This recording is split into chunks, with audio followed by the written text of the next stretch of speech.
Demos are a great way to dive into games before they release, try them out, and see if they really are ones to look out for.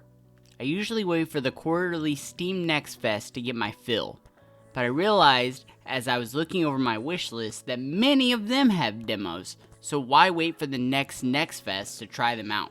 I wanted to dive into games already on my radar more. I'm looking to make a series out of this. When I did the Steam Next Fest videos, I had covered every game that I played. Looking at the most recent fest, that had me evaluating my thoughts on 26 games.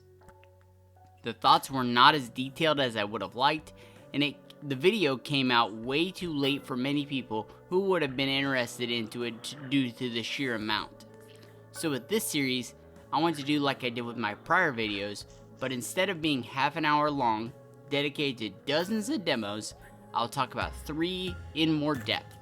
I want to use this for myself to see if a game is worth being on my wish list, an opportunity for people to have games put in front of them that they may not have known about, and a chance for developers to hear critiques of what does and doesn't work.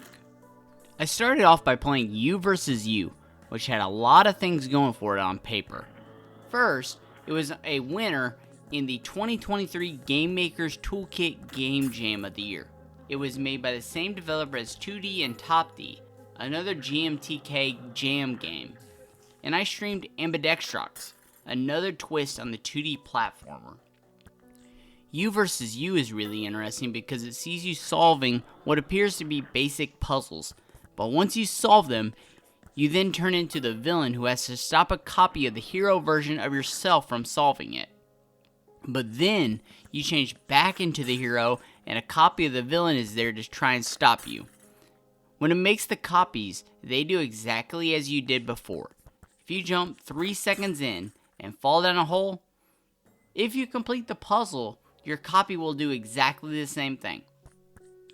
In some of the puzzles, it requires that the latter copies are only able to act based on what a copy made before them does. To put it in easier terms in this example, there's a puzzle that requires the villain to jump up a red platform staircase. The staircase will disappear if a red gem is shot with an arrow. The stairs happen to be the same color as the wall that is blocking the hero, which disappears like the stairs if the red gem is struck. So the hero then has to wait to shoot the gem until the villain makes it up to the staircase before they can tear down the wall. It makes for circumstances that feel unintuitive to traditional platforming, but works to solve the puzzles. The Game Jam version had the characters in 8-bit form, but I actually really like the claymation. Like what I said when I demoed Platypus Reclayed, claymation is not the most common aesthetic for a game. So when you see it on the screen, it makes it stand out even more than just pixel art. In the Game Jam version, when you swap from hero to villain, the new you just appears into the game. With the claymation, the lead character's soul leaves the body of what side they were controlling, levitates to the front of the screen while moving towards the new body they will be controlling. It makes it more memorable that you are indeed versus yourself. It labels itself as a Metroidvania, and I see a glimpse of that. But I'm curious if the lead character finds new abilities to work with the main gimmick or stick to solving puzzles as it does from the beginning. The demo caused me to download Dice Redby's newest game, Deep Snake. It came out a few weeks ago for free, and it's another cool look at a traditional system with a twist. Overall, the demo does a great job of getting the hooks into the player, and one that I'm looking forward to when it releases. Balatro was a massive hit last year. It was a nominee for Game of the Year, and heck, I saw a plush of Jimbo in a board game review video in the background. Dice A Million takes what Balatro does and makes one fairly tiny change. Instead of cards, you have dice. The game first got on my radar when I saw Two Left Thumbs promoting it on Blue Sky, and I'm glad it did. The game is as addictive as other roguelite deck builders, but what it does different makes it stand out among the others. First, because it is about rolling dice, the developer leans into the tactile nature of them. With certain items, you can nudge dice after they've been rolled.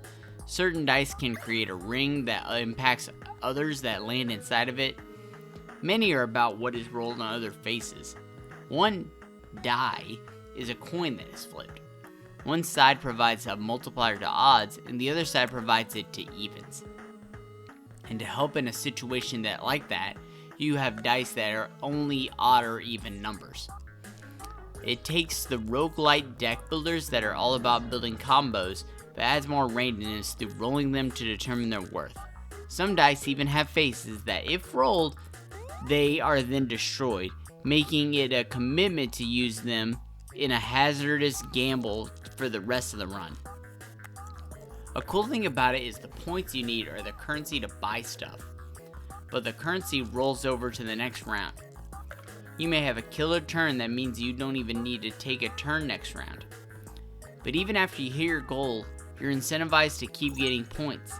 Plus, after you beat the boss of the round, your points are flushed, meaning you have to start from scratch. I like what it offers in the demo. I had just 3 choices of deck. One had a bunch of traditional 6-sided die, one had half 3-sided dice, and the other half 4-sided dice. And the final deck in the demo has bottle caps. When you flip them, they're just 1s or 2s. The 3 of them let you try different strategies off those builds. A big seller for me is replaying a demo. I put 30 hours into the Balatro demo last year for a good few months. Over the first week, I had put 5 hours into the demo of Dice A Million. It's very telling for a demo in that quick of time. Finally, we have the game that inspired this series, seeing that the full release comes out in a week. Zoe Begone has something that really gets into your mind: the art. Inspired by the drawn-on film animation of the 1930s, Zoe leans into even more than just a Steamboat Willie art style.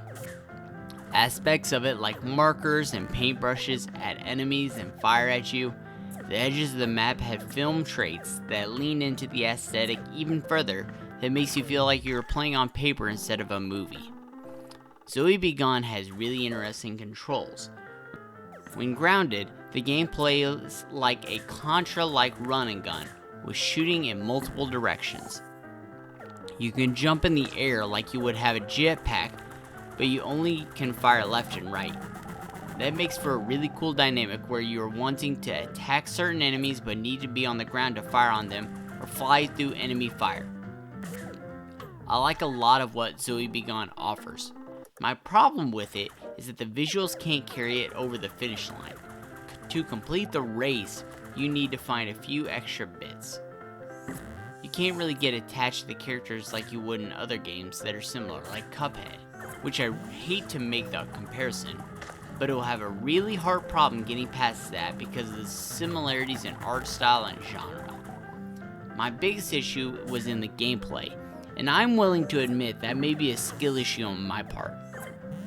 When you fly, you have a set amount of time you can, kind of like a fuel gauge. To refill, you need to smash these scrolling balls for fuel or health. I had a really difficult time getting rid of them. It left me to fly on the ground or to risk the run. They could have fixed it within the latest patch of the demo, but I couldn't get that patch running. Mainly, I wanted to get these games on people's radars, give some critique to the developers, and actually get through the whole demo instead of a bite-sized chunk. Be looking for more of this, as I plan to make this a series, and I've already picked out my next 3.